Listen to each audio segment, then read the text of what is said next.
तो भाई 1 बीघा में लगाओ और 1 लाख कमाओ, वो भी गारंटी से।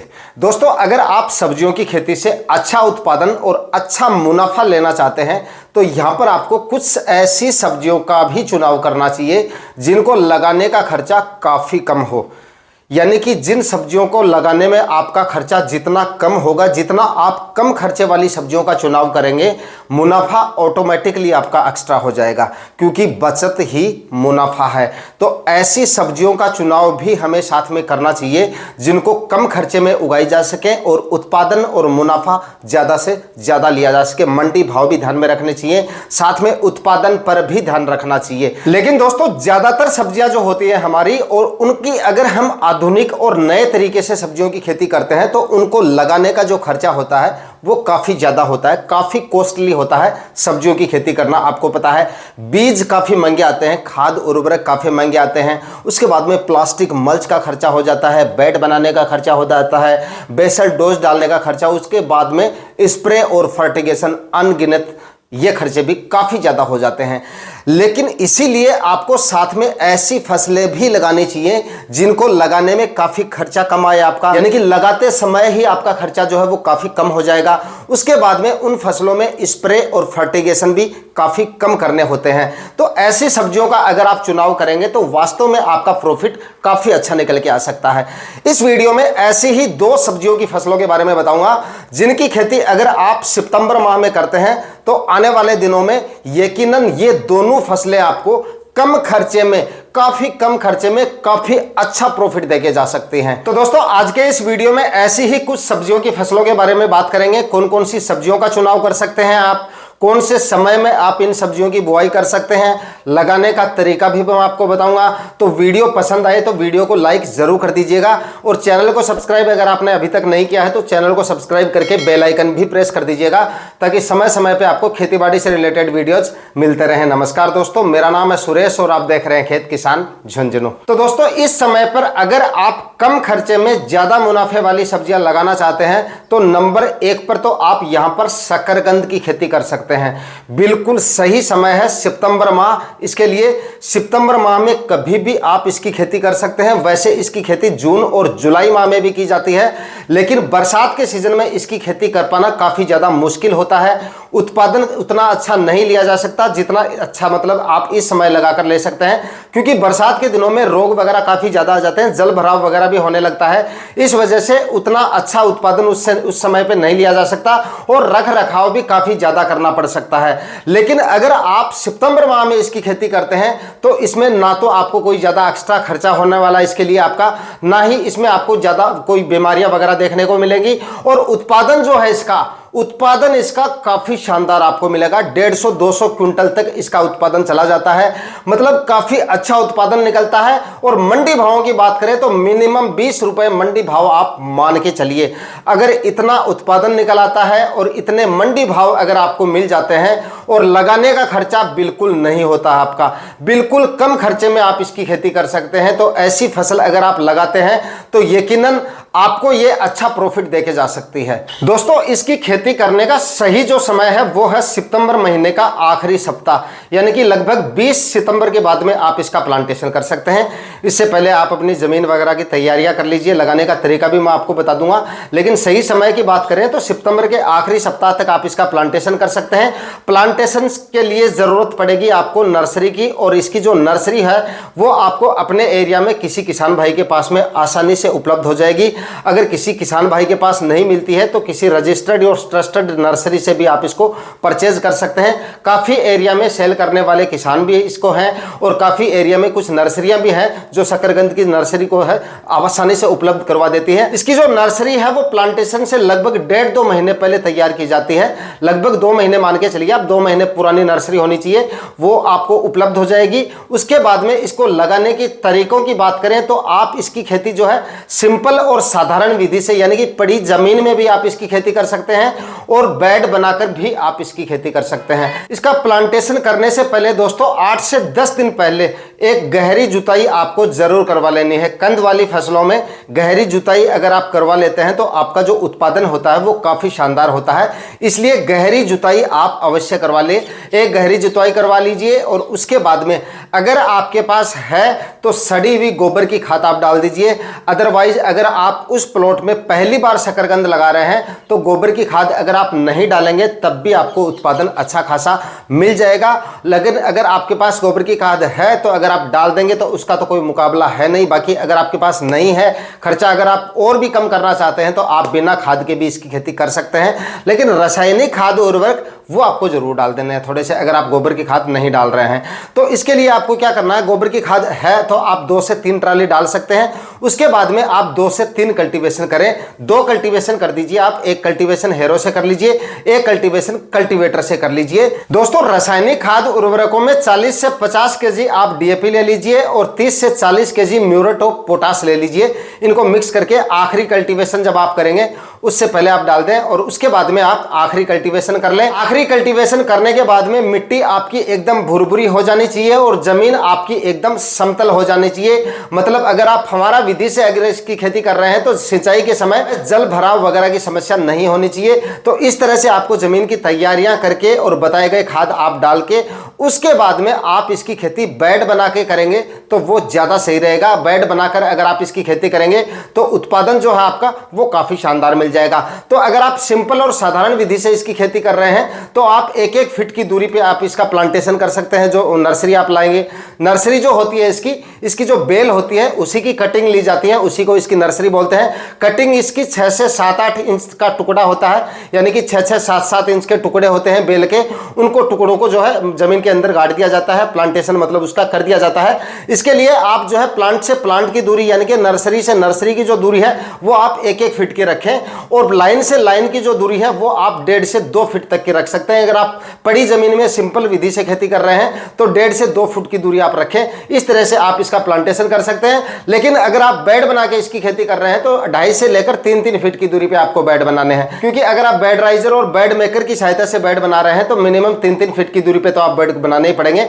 तो आप बेड 3-3 फीट की दूरी पे बेड बना लीजिए। उसके अलावा आपको और कुछ करने की जरूरत है नहीं, सीधा आप प्लांटेशन कर दीजिए। प्लांटेशन आप शाम के समय करें। तो इस तरीके से 1-1 फीट की दूरी पे दोस्तों आप प्लांटेशन कर सकते हैं और प्लांटेशन कंप्लीट होने के बाद में सिंचाई का शेड्यूल बनाइए और समय समय पर सिंचाई करते रहिए। उसके बाद में आपको कुछ भी करने की जरूरत नहीं पड़ेगी, ना ही तो आपको कोई फर्टिगेशन लेना पड़ेगा और ना ही आपको कोई स्प्रे लेना पड़ेगा। किसी भी तरह के कोई स्प्रे वगैरह आपको शकरकंद की फसल में लेने की जरूरत नहीं पड़ती है। किसी भी तरह का रोग शकरकंद की फसल में नहीं आता है। हल्का फुल्का कोई सुंडी का हो सकता है, प्रकोप हो जाए तो उसके लिए अभी आपको कोई स्प्रे वगैरह लेने की जरूरत नहीं पड़ेगी। आराम से अपने आप वो कंट्रोल हो जाएगा। कोई नुकसान आपकी शकरकंद की फसल में उसकी वजह से नहीं होगा, ना ही रस चूसने वाले कीटों की वजह से कोई नुकसान होगा और ना ही कोई सुंडी वगैरह का प्रकोप थोड़ा बहुत हो जाता है तो उससे होगा। किसी भी तरह का मतलब स्प्रे वगैरह आपको लेने की जरूरत नहीं पड़ेगी। फर्टिगेशन वगैरह भी आपको लेने की जरूरत नहीं पड़ेगी। दोस्तों शकरकंद की फसल अगर आप सितंबर के आखिरी सप्ताह में लगाते हैं या अक्टूबर के पहले सप्ताह में लगाते हैं तो लगभग आपकी जो फसल है वो लगभग 3 महीने में तैयार हो जाती है। यानी कि हार्वेस्टिंग पे आपकी फसल जो है वो दिसंबर माह में आ जाएगी और उस समय पे लगभग 15-20 रुपए, 20 रुपए आप मान के चलिए, 20 रुपए तक आपको इसके जो मंडी भाव है वो आसानी से मिल जाएंगे। और अगर 15 रुपए केजी के मंडी भाव भी मिलते हैं भी आपको 1 बीघा में इसकी खेती से 1 लाख रुपए तक का मुनाफा आराम से मिल जाएगा, क्योंकि 1 बीघा में इसका जो उत्पादन होता है वो 70-80 क्विंटल तक निकल के आ जाता है। 15 रुपए केजी का भी अगर आप भाव पकड़ के चलते हैं तब भी 1-1.5 लाख रुपए आराम से शकरकंद की फसल कम खर्चे में और सिर्फ 3 महीने में आपको देकर जा सकती है। तो दोस्तों यहाँ पर इस वीडियो में हम कम खर्चे वाली सब्जियों की फसलों के बारे में बात कर रहे हैं। तो आप ये बताइए, अब ये देखिए कि शकरकंद की फसल में कितना खर्चा हो रहा है। सिर्फ आपका ट्रैक्टर का खर्चा हो रहा है थोड़ा बहुत, और उसके बाद में अगर आप नर्सरी परचेज भी करते हैं तो 1000-2000 आप नर्सरी के ले लीजिए। इसके अलावा आपका कोई खर्चा नहीं हो रहा है इसमें, यानी कि काफ़ी कम खर्चे में एक फसल हो रही है। बाकी अगर आप इसकी जगह कोई दूसरी सब्जी की फसल लगाते हैं तो लगभग 30,000 से लेकर और 1 लाख रुपए तक आपका इसका खर्चा हो जाता। लेकिन यहाँ पर शकरकंद की अगर आप खेती करते हैं तो इतना कम खर्चे में आप इसकी खेती कर सकते हैं। और इस वजह से खर्चा जिन सब्जियों में कम होता है उनमें अगर मंडी भाव 15-20 रुपए के हमें मिल जाते हैं तो आप ये मानिए ये मंडी भाव 40-50 रुपए केजी के हम मिल रहे हैं, क्योंकि दूसरी फसल अगर हम लगाते तो उतना खर्चा हमारा उसमें ज़्यादा चला जाता। तो इसको लगाने का खर्चा मतलब काफ़ी कम है, इस वजह से आप इसकी खेती करते हैं तो काफ़ी शानदार प्रॉफिट ये फसल आपको देकर जा सकती है। इसी क्रम में अगर हम अगली फसल की बात करें तो अगली फसल यहाँ पर आप सितंबर के आखिरी सप्ताह में या फिर अक्टूबर के पहले सप्ताह में आप जो है आलू की खेती कर सकते हैं। अगेती आलू की अगर आप खेती करेंगे तो इसमें भी आपका जो खर्चा है वो काफ़ी कम होने वाला है। हालांकि इसका बीज का जो खर्चा है वो थोड़ा सा हो सकता है शकरकंद के मुकाबले थोड़ा सा ज़्यादा हो सकता है, लगभग 10 से 15,000 रुपए का आपका खर्चा होगा 1 एकड़ में, बीज का खर्चा और आपका ट्रैक्टर वगैरह का खर्चा, इससे ज़्यादा खर्चा नहीं होगा। मैक्सिमम 20,000 रुपए लेकर चल लीजिए आप, मतलब 15-20 हज़ार रुपए का खर्चा करके 1 एकड़ में आप आलू की खेती एकदम आधुनिक तरीके से कर सकते हैं। और इसकी खेती अगर आप अगेती करेंगे तो मंडी भाव भी आपको काफ़ी शानदार मिल जाएंगे और आलू का जो उत्पादन है ना वो काफ़ी शानदार मिलता है। इस वजह से अगर आपको 8-10 रुपए केजी के भी मंडी भाव मिल जाएंगे उस समय पे, जिस समय पे आपका आलू हार्वेस्टिंग पे आएगा, तब भी आपको आलू काफ़ी शानदार प्रॉफिट देके जा सकता है, क्योंकि इसको भी लगाने का खर्चा काफ़ी कम है और इसमें बेकार जो है वो भी काफ़ी कम है। कल्टीवेटर निकलवा दीजिए हार्वेस्टिंग के समय, या फिर जो आप बेड बना के इसकी खेती करेंगे तो मूंगफली निकालने वाली जो ब्लेड आती है ट्रैक्टर के पीछे, आप वो निकाल लीजिए, सारे आलू ऊपर आ जाएंगे और उसके बाद आप उनको चुन लीजिए और बैग में डाल दीजिए। कोई ज़्यादा मुश्किल नहीं है, कोई ज़्यादा परेशानी नहीं है, ना कोई इसमें भी ज़्यादा बीमारियां आती है, इसमें भी कोई ज़्यादा स्प्रे वगैरह नहीं करने पड़ेंगे, फर्टिगेशन वगैरह भी आपको काफ़ी सीमित लेने पड़ेंगे। केवल ब्लाइट वगैरह के हल्के फुल्के प्रकोप होंगे तो आप फंगीसाइड वगैरह के स्प्रे समय समय पे निकालते रहें, बाकी और कोई बीमारियां इसमें ज़्यादा नहीं आती हैं। दोस्तों इसको लगाने का तरीका भी वही है जिस तरीके से हम शकरकंद की खेती करते हैं, यानी कि इसको भी आप सिंपल और साधारण विधि से, यानी कि पड़ी ज़मीन में अगर आप इसकी खेती करना चाहें तो वैसे भी अगर आप करना चाहें तो कर सकते हैं फवारा विधि से, या फिर अगर आप बेड बना के इसकी खेती करेंगे तो उत्पादन तो उससे आपको ज़्यादा मिलेगा अगर आप बेड बना के इसकी खेती करेंगे। तो इसके लिए सिंपली आपको ज़्यादा कुछ नहीं करना है। सबसे पहले तो एक गहरी जुताई करवा लीजिए, लगाने के 5 से 10 दिन पहले गहरी जुताई करवाने के बाद में गोबर की सड़ी हुई गोबर की खाद आप डाल दीजिए, वो इसमें ज़रूरी है। इसके लिए आप सड़ी हुई गोबर की खाद ले लीजिए 3 से 4 ट्राली प्रति एकड़ के हिसाब से, और उसके बाद में 1 से 2 कल्टीवेशन आप कर लीजिए, और उसके बाद में 30 केजी म्यूरेट ऑफ पोटाश ले लीजिए, 40 से 50 केजी आप डीएपी ले लीजिए, इन दोनों को मिक्स करके आप डाल दीजिए आखिरी कल्टीवेशन से पहले। उसके बाद में आखिरी कल्टीवेशन करने के बाद आप बेड बना लीजिए। 3-3 फीट की दूरी पे आपको बेड बनाने हैं और बेड की चौड़ाई लगभग 3 फीट हो और ऊंचाई लगभग 1 से 1.5 फीट हो। इस तरह से अच्छी क्वालिटी के अच्छे बेड आपको बनाने हैं बेड राइजर और बेड मेकर की सहायता से।